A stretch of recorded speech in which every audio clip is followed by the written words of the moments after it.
Bonsoir, soyez les bienvenus dans cette première partie du 19-20, l'actualité à Paris, en Ile-de-France. De la province à Paris, où l'aventure de jeunes gens et de jeunes filles montés à la capitale, comme on dit, pour étudier le cinéma. C'est ce que raconte le très beau film de Jean-Paul Siverac qui sortira mercredi prochain sur vos écrans. Deux des interprètes de Mes Provinciales, Diane Rouxel et Andranik Manet, sont les invités de ce 19-20. Bonsoir à tous les deux. Bonsoir. Bonsoir. C'est un film qui parlera à celles et ceux qui, comme on dit, sont montés à Paris pour faire des études et réaliser leur passion. Mes Provinciales de Jean-Paul Siverac est l'histoire d'un jeune provincial, justement, qui quitte Lyon pour venir étudier le cinéma dans la capitale. C'est l'histoire de jeunes gens et de jeunes filles d'aujourd'hui, avec leurs certitudes, leurs interrogations et leurs doutes. Deux interprètes de ce film très réussis sont les invités de ce 19-20, Diane Rouxel et Andranik Manet. Bonsoir à nouveau, merci d'être avec nous. On peut dire que ce film, c'est un film sur l'apprentissage, à la fois sur l'enthousiasme des jeunes qui habitent en province, qui veulent monter à Paris pour faire des études. Et puis c'est tout au long de ce film, c'est leurs interrogations et également leurs doutes face à la vie et face à leur passion.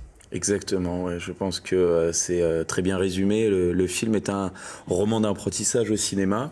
Ça tenait très à cœur de raconter ça à Jean-Paul Siverac, le réalisateur, parce que c'est sa jeunesse à travers le film qui est décrit, mais interprété par nous qui sommes en 2018 finalement, et là le mois prochain on fêtera l'anniversaire de mai 68, ouais. Et donc il y a ce truc de jeunesse intemporelle dans le film, et en fait l'intemporalité de la jeunesse, elle est là-dedans, dans la joie, dans les désirs, l'ambition, les désillusions. Alors il y a la description de cette jeunesse, et puis il y a aussi leur réalité, c'est-à-dire le couple que vous formez au début dans ce film. Vous restez à Lyon, ouais. Lui vous quitte, et là c'est votre histoire personnelle qui va aussi en prendre un coup, on peut le dire. Oui, ils prennent des chemins différents, mais c'est vrai que c'est quelque chose qu'on a tous vécu après le lycée, de se retrouver projeté comme ça, dans un environnement qu'on ne connaît pas.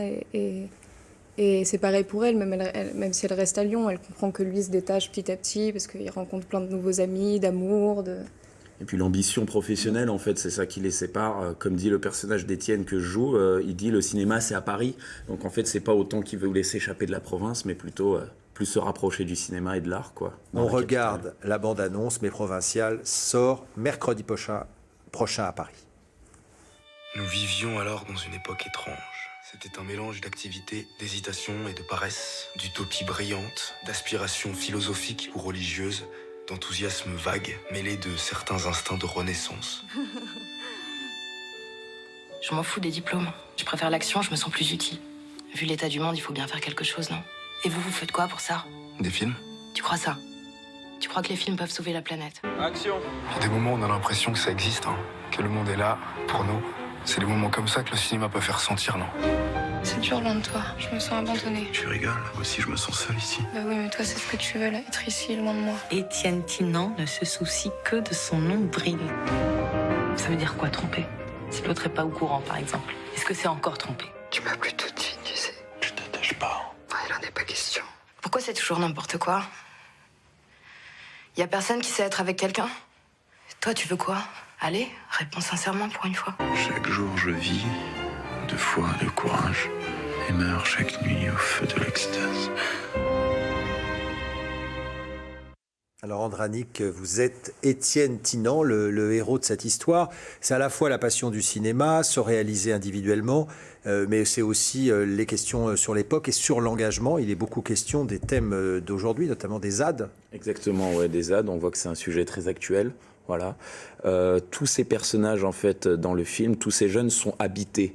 Et c'est ça que je trouve beau dans ce film, c'est de voir des jeunes qui ne sont pas passifs par rapport à ce qui se passe, qui s'impliquent et qui se posent les bonnes questions, en fait, comment se placer dans cette société, comment agir et que faire de leur vie. Alors on a envie évidemment d'en savoir plus sur vos itinéraires à l'un ou à l'autre. Est-ce que vous êtes reconnu dans ce film de votre propre itinéraire, puisque Diane, vous venez de Haute-Savoie, vous êtes arrivée dans le cinéma un peu par hasard, puisque vous n'étiez pas destinée à cela. On vous a repéré dans la rue et c'est comme ça que ça a commencé. Exactement. Donc vous n'avez pas quitté la province en ayant des rêves précis? Non, pas du tout. J'avais commencé une fac d'art plastique à Paris et c'est un peu le cinéma j'ai été prise dans le premier film que j'ai fait. C'était un casting sauvage, donc par hasard. Et c'est vrai que je me sens assez proche du personnage que j'interprète, de Lucie. Et d'ailleurs, je pense que le casting a été un peu fait comme ça. Je pense il cherchait pas un physique. Ouais, et vous, Andranik, vous venez, vous, de la région parisienne? Voilà, de la banlieue, plus précisément. Voilà, laquelle? Cergy-Pontoise, dans le 95. Et vous avez trouvé tout de suite la route du cours Florent? Exactement, la route était facile, on va dire. Le cours Florent, c'est le premier nom qui vient à l'esprit quand on veut être comédien. Mais après, la route était compliquée. 2 mots pour terminer sur le choix du réalisateur d'avoir tourné ce film en noir et blanc. On peut dire que c'est un luxe aujourd'hui, parce que c'est une esthétique très particulière. Aujourd'hui, c'est très difficile de tourner un film en noir et blanc, parce qu'on ne vous y autorise pas, mais c'est quelque chose qui est très important pour ce film. Je pense qu'il est très important dans ce film, et il n'est pas que esthétique. Je pense qu'il a un sens très profond. Et ça tenait très à cœur à Jean-Paul Siverac de tourner en noir et blanc.